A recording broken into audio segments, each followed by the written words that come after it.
मी सुलभा प्रभाकर देशपांडे, राहणार सांगली. मी BSc B.Ed आहे आणि मी सांगली शिक्षण संस्थेमध्ये 36 वर्ष शिक्षिकेचं काम केलं. त्यापैकी 8 वर्ष मी तासगावला मुख्याध्यापिका म्हणून काम केलं.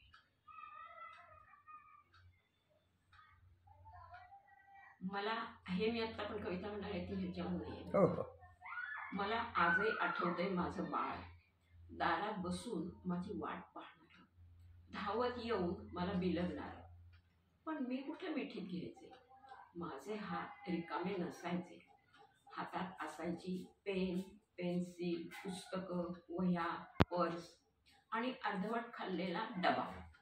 अगदी तळाशी असायचं माझं दबलेलं प्रेम तुझ्यावर. मग तुझी सुरू व्हायची माझ्यातल्या आईशी बडबड. तुला सांगायची असायची शाळेतली गंमत. मात्र माझ्या डोक्यात असायची संध्याकाळची भाजी, ताक करायचे, लोणी कटवायचे आणि त्या गृहपाठाच्या वह्या, शास्त्राची प्रॅक्टिकल्स.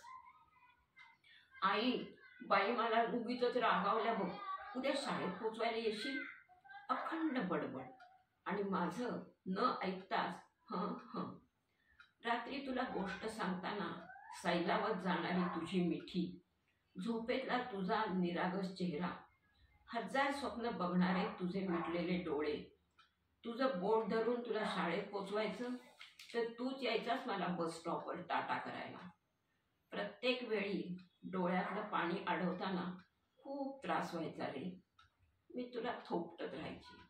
असं वाटायचं माझं बाळ मोठं होऊ दे. तू मोठा झालास आणि किती लांब गेलास रे. तेव्हा रविवार कसा संपायचा कळत नव्हतं. कॅज्युअल घेताना पण जीवावर यायचं. सणवार स्वयंपाकघरातच सरायचा. आता मी दिवसभर रिकामीच असते. दारात तुझी वाट पाहते.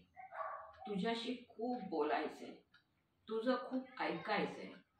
पण आता तुझा दिवस माझी रात्र, माझा दिवस तुझी रात्र. त्यात तू आता बोलतोस कमी. तेव्हा तुला गप्प बसवायला त्रास व्हायचा, पण आता बोलतं करायला होतो. तू फोन करतोस वरचेवर.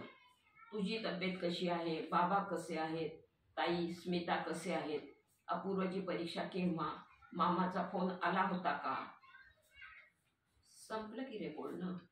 तू खूप दूर गेलास, दूर दूर दूर गेलास. आजकाल मी ऐकते तुला फोनवर, पण कधी कधी नीट ऐकू येत नाही. पाहते तुला स्काईपवर, पण डोळे भरले की दिसत नाही आणि मन भरत नाही रे. मग मी मनातल्या मनात तुला कुरवाळते. थोडं बरं वाटतं, खरंच सांगते, थोडं बरं वाटतं. त्या